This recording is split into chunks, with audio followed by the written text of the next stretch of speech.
The Billionaire's Lost Years. A Tale of Twin Secrets. Stop. Right there! Have you subscribed to the channel yet? Click the button right now. This story begins with a 6-year-old lie and the most shocking discovery a man could ever face. Pay close attention, because this could happen to anyone. Alexander Alex Reed had spent 6 years convincing himself that his past was sealed and buried.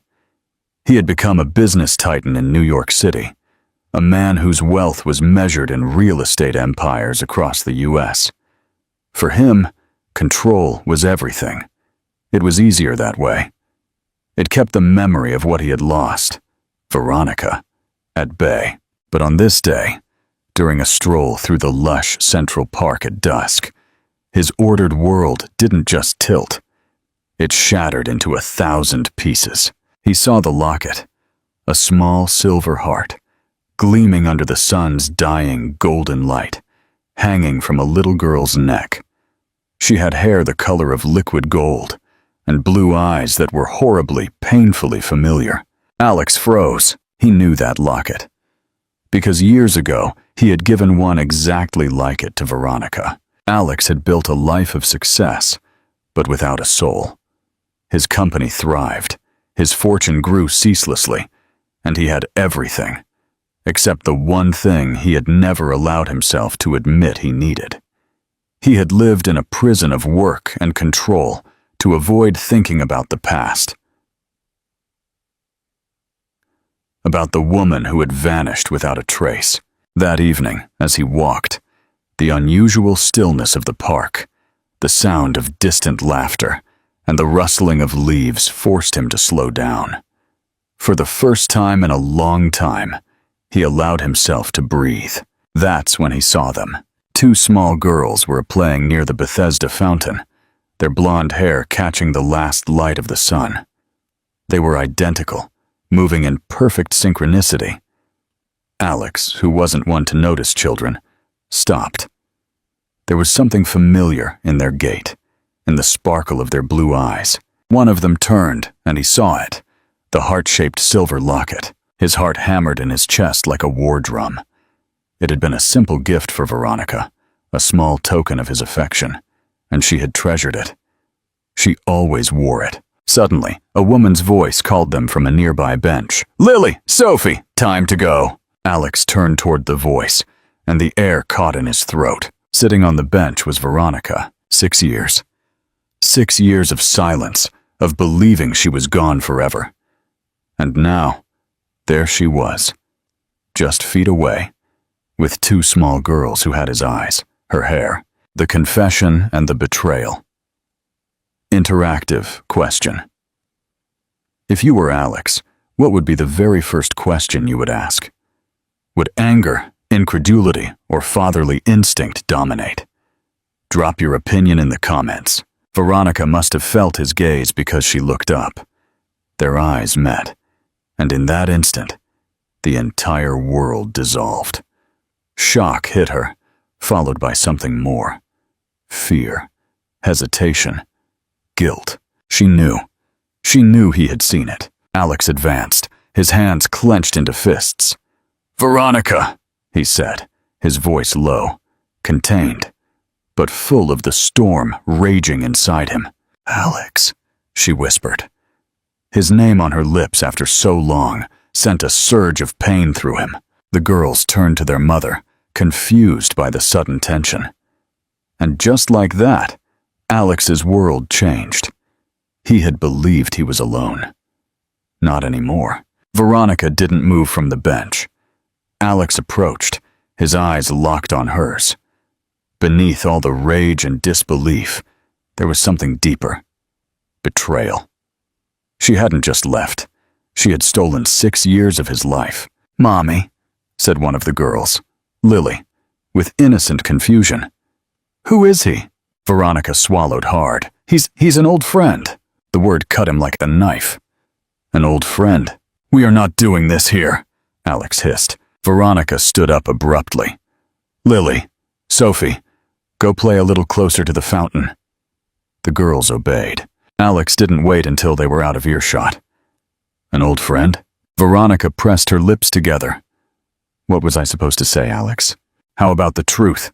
How about telling them who I really am? Alex leaned in. They're mine, aren't they? Veronica closed her eyes for an instant. When she opened them, her gaze was steady. Yes, that single word hit him harder than he expected. He already knew. The resemblance was undeniable, but hearing her confirm it made it real in a way that took his breath away. How could you not tell me? Alex, not here, please. He looked at the girls. They were splashing water, laughing. They had no idea the man a few feet away was their father. Where then? She reached into her purse, scribbled something on a piece of paper, and handed it to him. Meet me here in an hour. Alex took the paper, never taking his eyes off her. You are not running from this, Veronica. Not this time. She nodded. I know. Veronica turned and left with the girls, their blonde hair shining in the twilight, their laughter still floating in the air. Alex stood there, crushing the paper in his hand. 6 years. Mid-roll CTA. If this betrayal shocked you, give this video a like. We want to know how many of you are on Alex's side. The confrontation in the downtown cafe. Alex arrived at the address Veronica had given him exactly an hour later. It was a small, hidden cafe on a quiet street in what looked like an artsy neighborhood downtown, far from the skyscrapers of his corporate world. She was sitting at a corner table, hands wrapped around a coffee mug, staring out the window. He took the seat opposite her. You came, she said quietly. Did you think I wouldn't? Alex thumped the table softly. Start talking, Veronica. No excuses. I need to know why. She swallowed hard. I was scared. Of what? Of me? No. Of what telling you would mean. Of what it would do to you. You had no right to decide that for me. Veronica sighed and sat up straight. I found out I was pregnant after we broke up. I thought about telling you. I swear. But at the time you were... She hesitated. Alex finished the sentence for her. Consumed, ruthless, obsessed with my career. I thought that if I told you, you'd feel obligated. She continued. That you would force yourself to be a father when you weren't ready. And I didn't want that for them. You didn't give me the chance to try. I know, she admitted with a sincere expression of regret. And I can never take that back. Alex leaned back in his chair, rubbing his face. He had spent years thinking she had left because she didn't love him enough. He never thought she had left to protect something. So now what? Veronica looked out the window. I don't know. But I know one thing. They deserve to know who you are. Something inside Alex shifted. He had 2 daughters, and he wasn't going to let them grow up without knowing him. I want to know them, he said firmly. You are their dad. Days later, Alex found himself standing in front of a modest brownstone on the outskirts of Brooklyn. His heart was pounding harder than in any boardroom. He knocked on the door. The twins, Lily and Sophie, were there, their blue eyes full of curiosity. Girls, this is Alex, Veronica said with a reassuring smile. Lily tilted her head, studying him. Sophie shifted from side to side. Hi, Alex said, his voice softer than he expected. Sophie replied, Hello, Lily, always the more observant, asked. Mommy said she knew you from before. Why have we never seen you? The question punched him in the gut. Veronica knelt down. Because sometimes adults make mistakes, sweetie. And sometimes they don't know what the right thing is until later. Alex sat down on the armchair, feeling evaluated. Sophie pointed to his watch. What's that? It's a watch. Lily corrected her. It's a Rolex. Mommy says you're fancy. I guess so. Alex smiled. Do you have a dog? Lily asked. No. Lily turned to Sophie. Then he's not that great. Alex laughed inside. He didn't expect them to accept him immediately. But he was here, and he was staying. Interactive question. Do you think Veronica's explanation for why she left was fair or selfish? What would you have done in her place? The truth and the beginning. Weeks passed.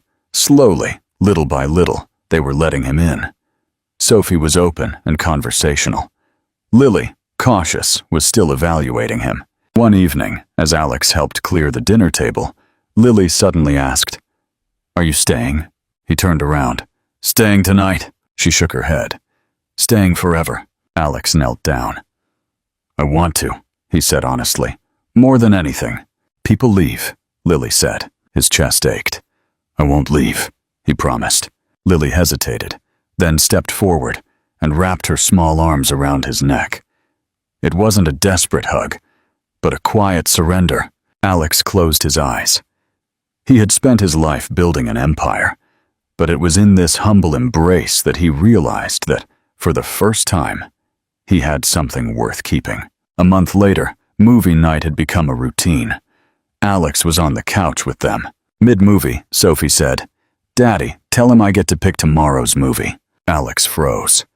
She had called him Daddy. He turned to Veronica, who smiled softly and nodded. Later, the weight of Lily's head rested gently on his shoulder.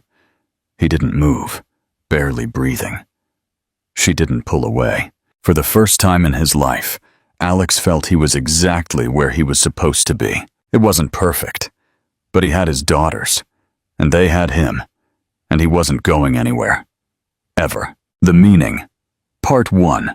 The end of this first part isn't about getting back 6 years, but about earning the next 60.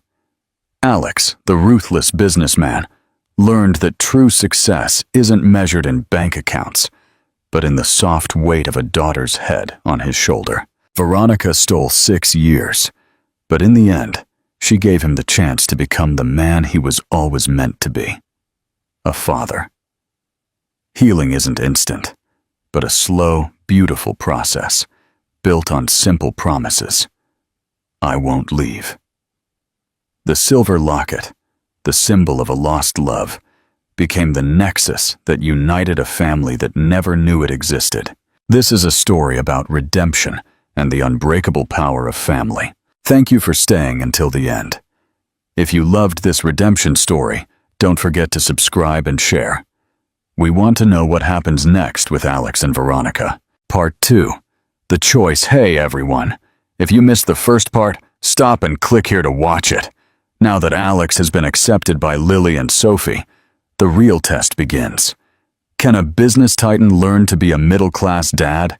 Give us a like if you think Alex is up to the challenge. The adjustment period. Alex had quickly adapted to the business routine, but the routine of fatherhood was a completely new language. He had drastically reorganized his schedule, canceling trips to London and Zurich, something unthinkable just 2 months ago. His CEO, a man named Robert, looked at him with growing concern during a meeting. "Alex, the acquisition deal in Boston needs your attention. Mr. Davies won't accept anything less than a face-to-face meeting." Alex, who was reviewing text messages from Veronica about Sophie's ballet class schedule, didn't even look up. "Tell Veronica I'll be late. Don't make my plate." He paused, catching the mistake. Email Davies, Robert. Tell him I'm only available for a video call at 7 a.m. NYC time. If he doesn't accept, no deal." Robert blinked. 7 a.m.? Gem.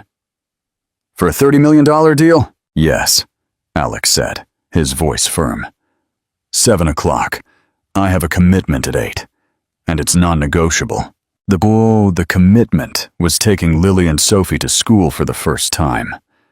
A small act, but one that for Alex was worth more than all the millions. Interactive question. Do you think such a drastic life change for Alex is sustainable long-term? Or do you think the business world will soon reclaim him? We want to know your prediction. Saturday morning, panic. The following Saturday, Alex faced his first major solo test. Veronica had an important appointment and had entrusted him with the mission of taking Sophie to her ballet class. Make sure she has her tutu, her shoes, and her water bottle. And the bun has to be impeccable, Alex. Veronica had told him over the phone, with a mixture of trust and warning. Alex had laughed. How hard could it be? At 9:15 a.m., Alex walked into the house after a morning run. At 9:30 a.m., ballet class started at the studio across town. "Sophie, let's go!" Sophie appeared wearing her tutu, but with her hair loose and messy. "Daddy, I can't find my magical ballet slipper. Alex looked at his Swiss watch. 9:20 a.m. He started sweating. Magical slipper, sweetie? They're normal ballet shoes. They're in your backpack. No, they're the pink ones. They have glitter on the toe, and only a mom knows where to put them. It's mommy magic.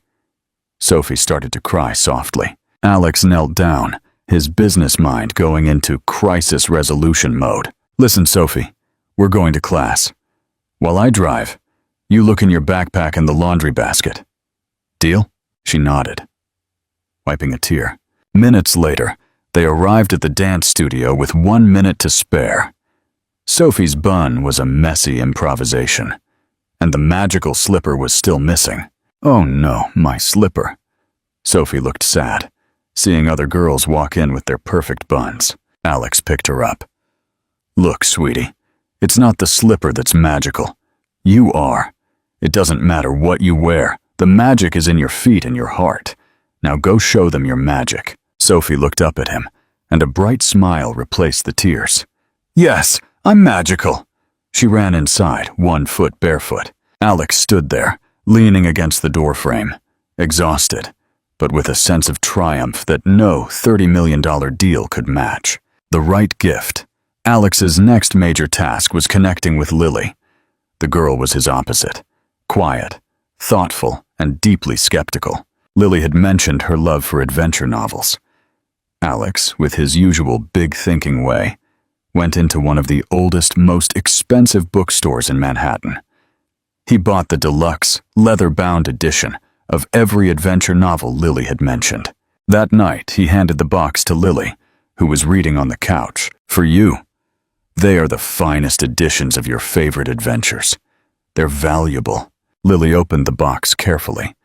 She saw the books, the leather bindings, the gold lettering. She looked at him, and then looked at the books. They're very nice, Alex. She held up the worn paperback she was reading. But I already have these. Yes, but these are better. They're collector's items. They're expensive. Lily put the leather books aside and sighed. A book isn't better because it's expensive. It's better because the story is good. She held out her paperback. This one has folded pages and smells like chocolate because I took it everywhere. I wanted yours, but I don't want these. They're too afraid of being truly read. Alex felt a pang. He had failed. He had tried to impress, not connect. The next day, Alex didn't go to his office. He went to a small second-hand shop and bought 10 old-worn paperbacks, mystery, fantasy, and adventure. They were full of margin notes and had dog-eared corners. He handed the bag to Lily without saying a word. She nodded, picked a random book, and smiled. It was the first genuine smile she had given him. Do you want to read it together? She asked him. Alex nodded. He sat down next to her, and for the first time, the book he was reading was just a story, not a symbol of his wealth or his failure. The family tie. Weeks turned into months. Alex was now daddy to the girls, and to Veronica, he was still Alex. Their relationship was one of respect, gratitude, and tense caution. They focused on the girls. One evening, Alex and Veronica were folding laundry in the living room, while the girls watched cartoons. Alex folded clothes as meticulously as a stack of legal documents. Veronica smiled. Veronica, Alex said quietly, without looking up. The locket. She stopped folding. Alex, I'm sorry. I should have thrown it away, but I couldn't. I'm sorry. No, it's okay that you didn't throw it away, he said. He pulled a small case from his pocket. Look at this. Veronica opened it. Inside was another silver heart. A third one, identical to the other two. It's for you, Alex said. I gave you the first one 6 years ago. It was supposed to be the beginning. Now, this is the third. It's the beginning of our family. The 3 hearts. You and the girls. Veronica felt tears well up. It was a gesture that didn't demand romance, only recognition of their new shared reality. Thank you, Alex, she whispered. Veronica, he said, looking at her. I know I can never get back those 6 years, but will you allow me to try? Not just as the girl's father, but will you allow me to try with you again?" Veronica was silent for a long moment. She looked at her daughters laughing on the couch. "Alex," she said, "we spent 6 years building something without you, and you spent 6 years building a wall. Let's see if we can build a bridge, slowly and honestly." She put on the locket. It was a beginning, a bridge. The meaning, Part 2. This stage of the story teaches us that true love isn't just passion, but persistence and humility. Alex learned that he cannot buy emotional connection. He must earn it with time, failures, and understanding. The success isn't impressing Lily with expensive leather editions, but earning her trust with second-hand books that aren't afraid of being truly read. The gift of the third locket symbolizes that they are not trying to return to the past, but to create a future that honors Veronica's survival and Alex's redemption. The bridge is being built, and the family, finally, is complete. But will this bridge be strong enough to bear the weight of their past and their vastly different worlds? And that concludes Part 2. If the moment of the third locket moved you, subscribe to the channel right now and leave us a comment about what you think Alex's next big challenge will be. Part 3. The fourth heart, the clash of realities. Alex had spent so much time in Veronica's modest Brooklyn home that his luxury penthouse in Manhattan felt almost like a museum. It was immaculate, cold, and too big. The girls, on the other hand, adored visiting it. "Look, Daddy, I can skate on the marble floor," shouted Sophie, sliding across the rug in her socks. "This window is like a cinema screen." Lily was glued to the glass, looking at the city lights. The first major clash occurred when Alex invited Veronica and the girls to a high-profile charity event in Manhattan. It was a gala, an important night for his business. "I'm not sure, Alex," Veronica said, looking at the cocktail dress he had sent. "This isn't my thing, and I don't know if it's good for the girls to be in such an ostentatious environment." "It's just one night, Veronica," he insisted. "I need to introduce my daughters to the world, my world, and I want to introduce you too as my family." Veronica reluctantly agreed. The night of the event, Lily and Sophie looked like fairy tale princesses, fascinated by the chandeliers. Veronica, though stunning, felt uncomfortable. Alex's partners approached, curious. "Alex, what a surprise. Who are these darlings?" asked a prominent banker. "My daughters, Lily and Sophie," Alex replied, feeling proud. "And this is Veronica, their mother." The response was an avalanche of questions about Veronica's work.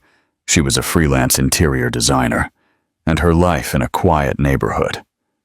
The questions, though polite, had a tone of condescension. Veronica felt like a display piece. Later, while Alex talked investments with a colleague, Veronica took the girls and retreated to a corner. "Why are people so serious, Mommy?" Sophie asked. "And they eat such tiny things." "Because it's Alex's world, sweetie," Veronica sighed. "And it's a world that doesn't know us." She looked at Alex. He was in his element, controlling the conversation. She realized something painful.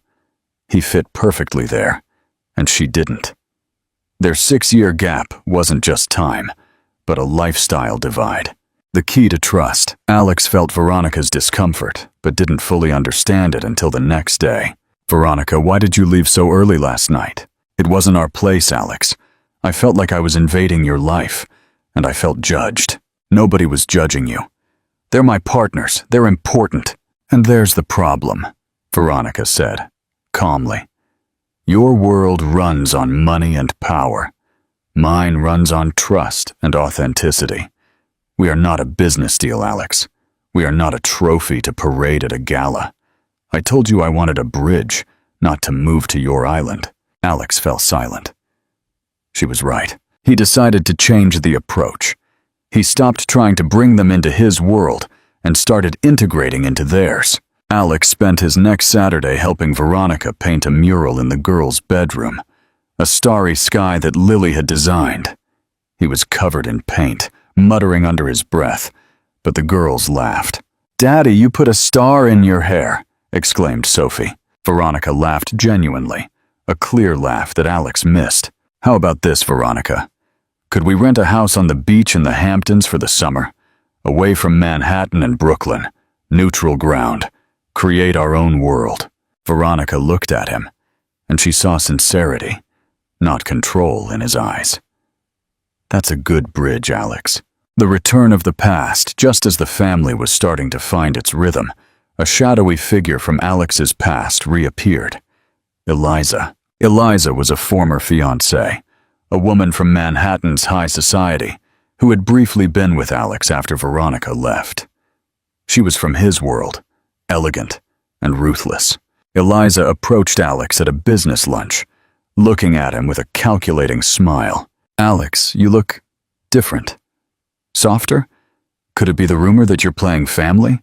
Alex remained calm. "I'm busy, Eliza." "Oh, I know. I heard about the surprise twins. It's so sweet. But I know those girls aren't your only work these days.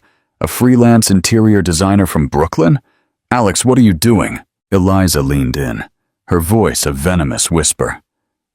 "I know you broke up with Veronica 6 years ago for a reason. Do you remember what you lost when you were with her?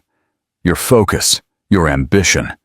If you play this happy family, you'll lose control of the company. I can help you get it back. And your life." Alex felt the weight of her words. Eliza had hit a nerve. The fear of losing control. Interactive question. If you were Alex, would you feel tempted to listen to Eliza to protect your empire? Or would you reject her completely? Comment your answer and why. That night, Alex was on the phone with Robert. "Robert, Eliza contacted me. Tell her to stay away from my personal affairs. Alex, she's making moves. She's buying company stock. And she's suggesting to the board that your new family situation is distracting you and jeopardizing the Boston deal." Alex hung up the phone. His past, his ambition, and the control he loved so much were threatening the fragile bridge he had built with Veronica. The truth about ambition. Alex didn't tell Veronica about Eliza immediately. He wanted to protect her from his world, but the silence only created more distance. One night, Veronica confronted him. "Why are you so tense, Alex? You're on your phone all the time. I thought we left that behind." Alex sighed. "It's the company. There are problems. My ex-fiancée, Eliza, is causing trouble." Veronica stiffened. "Your ex-fiancée? She's nothing. She's just trying to use my distraction to take control of some shares. And are you paying attention to her?" Veronica's voice was cold. 6 years ago, I was the distraction. She's the one who understands your world." Alex felt the stab. "It's not the same. I have the girls now. I have you." "Do you really? Or do you have us as a beautiful addition to your collection? Tell me, Alex, is your ambition still stronger than your need to be a father?" The silence in the room was deafening. Alex saw the fear in Veronica's eyes, the fear of being abandoned again by the ghost of his ambition. "I'm going to prove to you that it's not," he said, his voice barely audible. The next day, Alex did something his 6 years ago self would never have contemplated. He called his lawyer and Robert. He gave them clear instructions. Sell a significant portion of his shares to a loyal partner, diluting Eliza's power and ensuring the company's stability, but giving up the total control he loved so much. "Are you sure, Alex?" Robert asked. "This means you will no longer be the supreme boss, just the largest shareholder." "I'm sure, Robert. I've lost control over something far more important once. I won't do it again. I choose my life." That afternoon, Alex showed up at Veronica's house, not in a suit, but with a toolbox to help fix the squeaky garden gate. "I just gave up a little control," he told Veronica. "Eliza is no longer a threat. The company will not be the sole focus of my life. I've chosen. I choose you and the girls." Veronica looked at him, and tears welled up in her eyes. They weren't tears of sadness, but of relief. She didn't ask for proof or papers. She just trusted his words. "Thank you, Alex," she whispered. The meaning, Part 3. This stage marks the end of ambition as the dominant force in Alex's life. Eliza's reappearance was not a simple romantic complication. It was a confrontation with the same demon that cost him Veronica the first time: the desire for total control. Alex's decision to sell shares and dilute his own power was the ultimate act of love and redemption, proving he had learned Lily's lesson. The most valuable thing is not the most expensive, but the thing that isn't afraid of being real. By choosing family over total control of his empire, Alex finally freed himself from the past. Now, the bridge was complete, and the family, united by 3 silver hearts, was unbreakable. The redemption arc is complete. If Alex's choice seemed like the right decision to you, subscribe now to celebrate. Leave us your opinion. Do you think Alex and Veronica will get married soon? Part 4. Eternal Charm. The beach house. Just as he had proposed, Alex rented a charming stone house in the Hamptons, with direct views of the Atlantic Ocean. It was a neutral place, far from the marble of Manhattan and the bustle of Brooklyn, a blank canvas for their new life. The girls were in their paradise. Sophie practiced impromptu ballet on the sand, and Lily sat on a nearby bluff, devouring adventure novels with the smell of salt in the air. Alex didn't wear a suit. He wore shorts and t-shirts, and his skin, which had rarely seen the sun, was starting to get a healthy tan. He was present. He wasn't answering emails late at night, but building sandcastles that Sophie quickly knocked down, or searching for shells with Lily, who told him stories of pirates and treasure. One afternoon, while the girls played by the shore, Veronica and Alex sat on the porch, watching them. "I've never seen you so peaceful," Veronica whispered. "I never allowed myself to be," Alex admitted. "I always thought calm was the prelude to disaster. Now, I think it's true success." Veronica laughed softly. "Thank you for this, Alex. Thank you for choosing us this way. Not with your money, but with your time."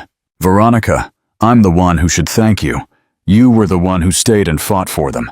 I'm just here to catch up on what I lost." She took his hand. "You didn't lose anything, Alex. We were keeping it safe until you were ready." Interactive. Question: what do you think is the biggest challenge in this new beach home? The lack of routine or the intensity of constant closeness? Share your opinion in the comments. The moment of truth. One evening, after putting the girls to bed, Alex and Veronica sat under the stars, listening to the sound of the waves. "Do you remember the first time I told you I loved you, Veronica?" Alex asked. "Of course." She smiled. "It was at that horrible business party, and I was scolding you for being so obsessed with your phone." "Yeah, and I told you, I love you, that's why I pay attention to you," which was a lie. I was actually thinking about the presentation the next morning. Alex sighed. "Now I'm telling you the truth. I love you. And the proof is that when I'm with you, my phone could be burning, and I wouldn't care." Veronica felt her heart swell. This wasn't the Alex of 6 years ago. This was a man who had shed his armor. "Why did you leave, Veronica?" he asked gently. The full truth, no protection. Was it only about my ambition, or also about something about you? Veronica leaned back, looking at the stars. "A little bit of both, Alex. Your ambition was consuming me, but I was also scared. When I left, I realized I loved you too much, and if I stayed, I would become the shadow following you. I had to find my own worth. When I found out I was pregnant, my worth no longer depended on you. It depended on me and them. I needed to be strong alone so that I could, someday, not be afraid to be strong with you." Alex nodded. There was no anger, only understanding. "Thank you for being strong, and for giving me another chance, even though I didn't deserve it. We all deserve a second chance, Alex. especially when we have too little reasons for it. The final heart. The next day, Alex took the girls and Veronica on a walk along the coast to an old lighthouse. When they reached the top of the bluff, with the turquoise sea stretching out beneath them, Alex knelt down. Not to propose like in a Hollywood movie, but for a moment much deeper. "Lily, Sophie," Alex said, his voice trembling slightly. "Mommy and I love each other very much, and 6 years ago I made a big mistake, but she was very strong and took care of us." He took out a box and opened it. Inside was a necklace, not a diamond, but a small silver heart, identical to the 3 they already had. But this heart had a small inscription: "Forever." "We have 3 hearts," he continued, "Mommy, Lily, and Sophie. But the love that unites us has to be strong. Veronica, will you wear this 4th heart, the one that binds the 3, so we can be an unbreakable family forever?" Lily and Sophie moved closer to Veronica, their eyes shining. Veronica laughed, tears streaming down her cheeks. "Yes, Alex, yes I do. I want all the hearts." Alex stood up and placed the 4th locket, the most symbolic of all, around her neck. The girls hugged their parents, creating a circle. "Now we have a 4-heart armor," Lily said seriously. "No one can break it." Alex looked at Veronica, his wife not by name, but by soul. "A family is not defined by a ring, but by a promise forged in redemption and time." The meaning. Part 4. The true happy ending for Alex and Veronica isn't the fairy tale wedding, but the building of an honest and solid foundation. Alex not only gave up control of his company, but he accepted responsibility for his failure and honored Veronica's strength. The lighthouse scene is the emotional climax. It's not about an expensive ring, but a 4th silver heart, the symbol of their new promise of loyalty, humility, and family. Lily, by declaring they have a 4-heart armor, seals Alex's acceptance into their lives, not as a stranger, but as the essential final piece. The story concludes with the understanding that success is not the accumulation of wealth, but the joy of human connection and the power of redemption. Alex found the most valuable treasure, not in a boardroom, but in the laughter of his daughters and the forgiveness of the woman he loved. And so, the New York Titan found his true home and his greatest triumph on a simple porch by the sea. This story has ended. Thank you for joining us on Alex and Veronica's journey. If this story touched your heart, subscribe now, hit like, and comment on your favorite moment. See you in the next story.